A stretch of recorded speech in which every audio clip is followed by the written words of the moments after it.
Hello, I'm going to talk to you today about trust. Trust can be such an important aspect of our lives in terms of how we navigate our way through life and also how we are in relation with other people, in relationships with other people. Because when there isn't trust, it can really impact so many different aspects of our lives. So there's a great importance in understanding and developing a greater sense of trust within yourself, but also in the relationships that you have. Because when we're in relationships where trust doesn't exist, it will no doubt inevitably lead to disaster, because trust can be such a, a fundamental aspect of having a relationship with someone. A classic example is many years ago when I was in a relationship with someone for quite some time. Over the time, the trust between us began to become more and more toxic. He began to start to question a lot of things about me and about the people that I was interacting with.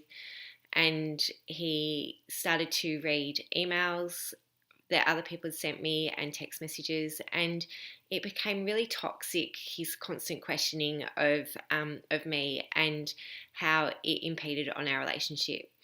It got so bad that at one point he managed to he found a letter that I'd ripped up, and he spent many hours taping it back together again so he could read it.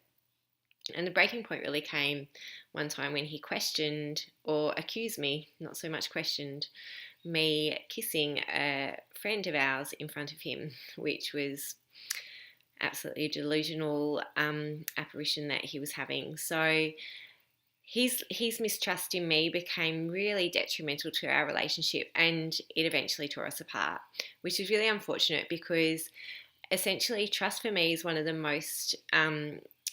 utmost values that I hold, and I felt that he was directly attacking who I was as a person because he wasn't respecting how much trust did mean to me.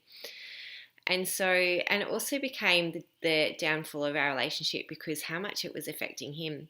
So essentially, his insecurities of himself and in our relationship led to the demise of our relationship. So this is a twofold story in the sense that when we lack trust within ourselves, it then manifests in other ways in other relationships, and vice versa.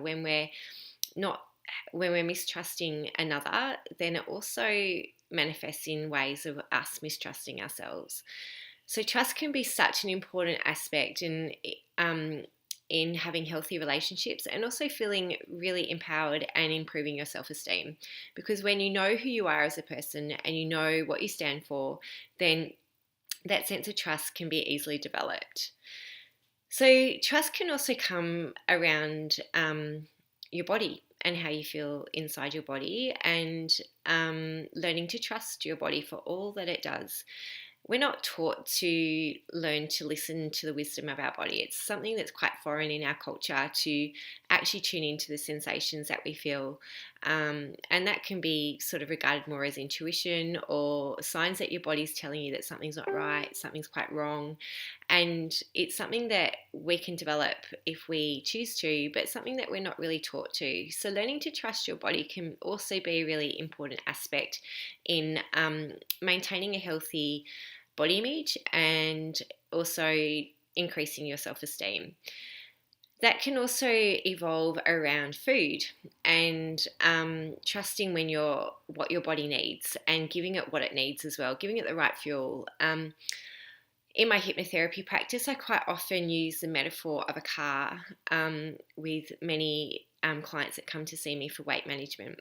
I find it's a fantastic metaphor because when we look at if we were to think of our body as a car, and the engine of our body um, is like the engine of a car, and thinking about the fuel that we put in a car. So, we don't go to the petrol station when our tank is full. So why is it that we often tend to eat or snack when actually we're not really hungry? I often use the metaphor of a fuel gauge in regards to hunger. So thinking about, imagining if, there's food around, or that if I'm going to reach for something to eat, visualizing my fuel tank and getting a sense of where the gauge is. Is it on empty? Do I really need to eat? or is it half full, or even if is it full? Because then if my fuel gauge is half full or even full, there's no need for me to really eat or have that second helping or have that second piece of cake. So I find using that metaphor of a car can be really useful. It can also be useful in the sense of thinking about what fuel you put into your car. Like if you drive a car that has premium fuel, or that you spend a lot of money on this expensive car, you're not about to go and put crappy E10 fuel into your car. So if you're thinking of your body as the engine of a car, like thinking about the fuel that you put in, if it's like crappy sugary food, and that I relate to as E10 fuel. You've got the short fix. The E10 fuel might be cheaper, but it doesn't last the distance as opposed to premium fuel. So premium fuel being like healthy fruits and vegetables, food from the ground and the trees, and lots of water. So yeah, I've got a bit off track around trust, but talking about the body, but I guess going back to body wisdom and learning to trust that body wisdom inside, that knowing and trusting that your body knows best, and putting that trust into your body as well. So I guess with that said, thank you for listening, and you can read my blog with further information around trust, and I look forward to seeing you next time. Thank you.